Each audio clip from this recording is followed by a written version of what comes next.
tough day for me today and the Spartans.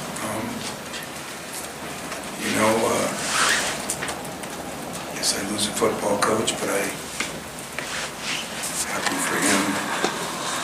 And the same thing has reared its ugly head, the turnovers, missed layups. And I'm anxious to see that call on Cassius, because I've had a lot of people tell me that was ridiculous. I don't know what you can do when you're running away from the basket and turn around and shoot it, but we didn't do the job. We're the second best three-point shoot defending team in the country, and one guy hit 5 for 6 the first half. Just a lot of musical chairs trying to get Gabe back in the lineup, and he's out for 3 days, and I thought our guys gave a good effort. Cassius played his butt off second half. He's a 90% free throw shooter, and that sure as hell wasn't his fault. We're not trying to miss layups, but there's been 3 games where it's been very costly. And second chance points, we're the best, I think, rebounding team in the conference, and I think they're one of the worst. And give them credit, man. They got 11 offensive rebounds for 15 second chance points. We had 5. They got 21 points off of turnovers, and we had 9. Because of those turnovers, we get 55 shots. They get 63, and that's the difference in the game. So they played well. Give Pat credit. Give their team credit. We played okay. To outshoot them 47, 48%. We got off to a good start, one of our nemesis. But they played good enough to win. So, questions? Tom, over here to your left, please. It's not often that a team gets out tough or comes in and digs like that. And your guys certainly gave good effort, but there was out toughness. Yeah, I told my strength coach that we better do something a little different, because give them credit, man. They had some men in there. Now they got some 4th and 5th year guys in the transfer, but things are big, and and you got to give. I'd be crazy not to give Lamar a lot of credit. And I was really disappointed in our prep on that, and that's part of the problem with this. Give a day off, have 1 day prep for a team that you play the first time, and a freshman. They kept isolating them on either side, right or left, and we were supposed to go over, and we just messed up some assignments, and but they were the stronger, tougher team. We battled back, and we got rebounded by a couple. I told you, it's turnovers, missed layups, and you look at the last Indiana, Wisconsin, and tonight, and that's the difference in the game. We always tell. I hear Coach D talking about, or my favorite football show, every given Sunday, it's inches. It's inches. It's a missed free throw. It's a missed layup. It's a turnover because you didn't do what you're supposed to do. And, we had a 3-point lead, and I think we missed 3 shots, and poor Aaron had 2 turnovers in a row, a travel and a jump ball. So, we got nobody to blame but ourselves, and yet there's good teams in this league. They're a good team who played well, and we did not answer the bell on things we needed to. So. Tom, you've been telling us for weeks and weeks this is a tough league, so giving credit to Penn State. But where does the term mental fatigue fall into play? Is there any credibility with that statement? The load management, where we're headed in our society. I don't give a damn about mental or physical fatigue. You come to play, this is why you come to play. It might be, but, I don't know, I've been in this league 37 years. I never seen a timeout for a week, Oh, we need a timeout, we're fatigued.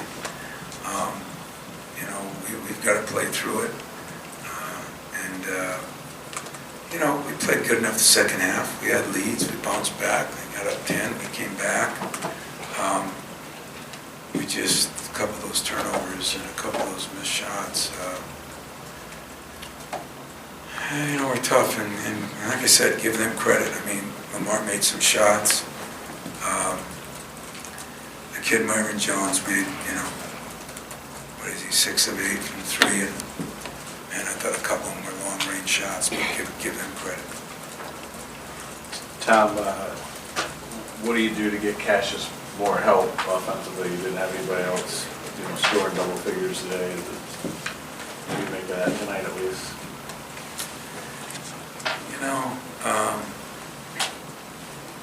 Not to be a jerk, Larry, but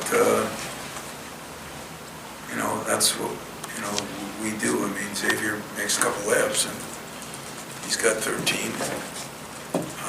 We don't turn the ball over, and we get it shooting almost 50%. So if you have, just the same amount of turnovers in them, you get 6 less turnovers. That's 3 more shots. That's somebody's getting 6 more points, and 4 more points, and all of a sudden 70 turns into 78.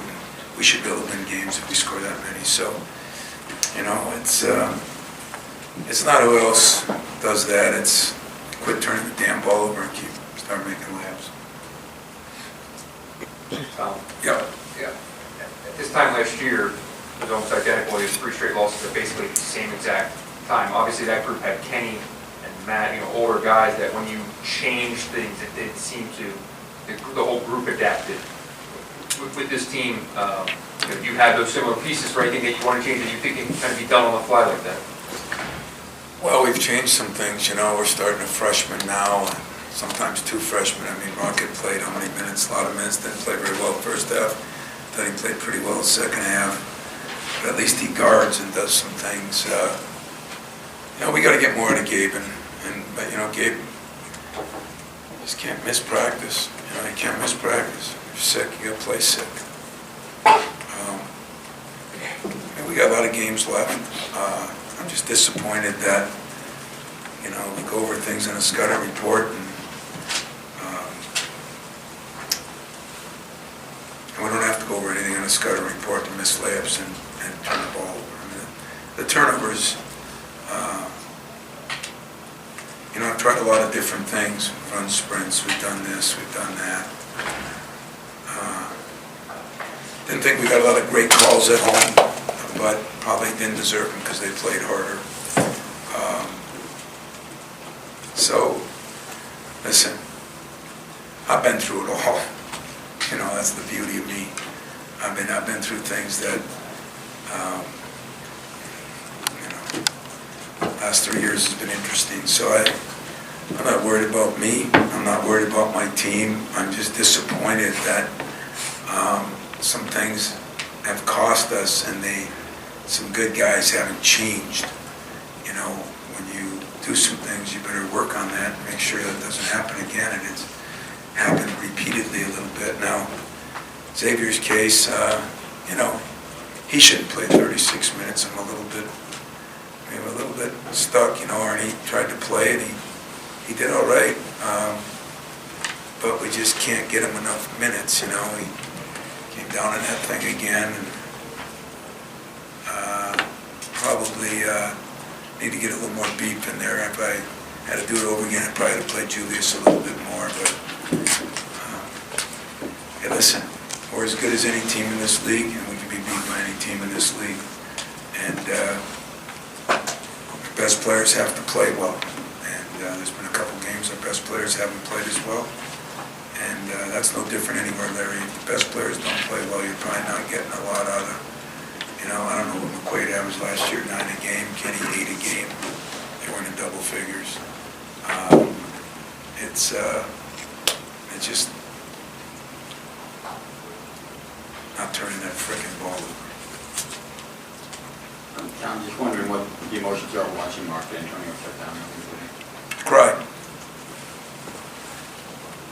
That's what I did. I cried.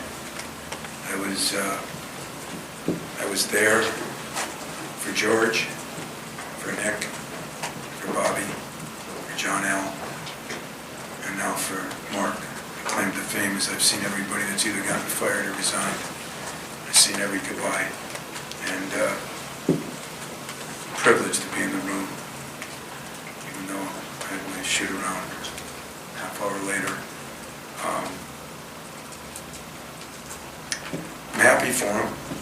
because I think he did what he wanted to do. It was a challenging couple of weeks for him. Jobs are interesting, guys. They're difficult, but it's great to have him behind my bench. It's going to be great to have him on my plane. It's going to be great to have him be able to finally just sit back and not have to answer 10,000 questions. And so I'm happy for him. I think I think you're going to find out as time goes if you'll find a way to look at the 9,000 good things he did instead of harping on the couple of things I saw tonight. You know, nobody's done what he's done here in football. I've been here through 37 years of it, and nobody. And in that 37 years, we've had some pretty good football coaches. So I'm proud of Mark. I'm proud of his family. I know it's been a difficult year this past year, but trust me, after going through injuries and things, I understand some of it. You know, now the search will be on, and thank God he's going to be hanging around, and hopefully we'll help in that. And, but I should have been joyful because he got to do something. You know, as I was sitting there looking back at him today, kind of wanted to ask him if he wanted to trade places. You know, but you know what? He looked like the weight of the world off his shoulders already, and for that I'm excited for him, happy for him. You 3 of the next 4 on the road, 5 of the next 7. I guess with the young guys in particular, how do you build their mental toughness for that stretch? I mean, what do they need to do to be ready for that? Well, they got to not turn the ball over, but we all got to do that. And you know, we're just going to have to play better. We're good enough to beat all the teams, good enough to get beat. I mean, it's. I told you, I'm not laughing at you, but I'm laughing at you. I told you when we were, you know, when everybody was trying to canonize us, the schedule is really screwed up. Everybody's, you know. But I'm going to tell you something, guys, and I really mean this from the bottom of my heart. If there's any Michigan State people out there that are abusing some of my players on that frickin' Twitter, I'm sick of it. Okay? I'm sick of dealing with what I got to deal with in that. So if they are Michigan State fans, I'd be more than happy to buy their tickets. And I mean that. I mean that. Now, if they're not, but some of the stuff that my guys have put in front of me the last couple of days, I mean, we're still 16-7. We're not 5-20. I'm pretty proud of this place. I'm pretty proud of the 550,000 living alums. It's despicable, some of the things that have gone out there about some of our guys that have given more to this program than most of those alums or most of those people sitting behind a chicken keyboard. So we're going to show up. We're going to show up to answer the question. We're going to practice harder. We're going to be harder on them. We can't be too hard on them. Let's be real about this. We got to make sure we balance everything. And I'm going to balance it the best I can balance it, but we can't keep turning the ball over. And that doesn't change. We just have to make sure it does change, because there's no question that has cost us some games. And this was one of the worst when you look at the points off of turnovers. But I'm asking all Michigan State fans, real fans, to understand I get paid a lot of money, so take your shots at me. But don't take them on a kid who's a 3.7 student who's done more for this university than most of those people have. I just think it's despicable to me. So that's my shout out to my either people that love me or people that hate me. Another question. Anything else, guys?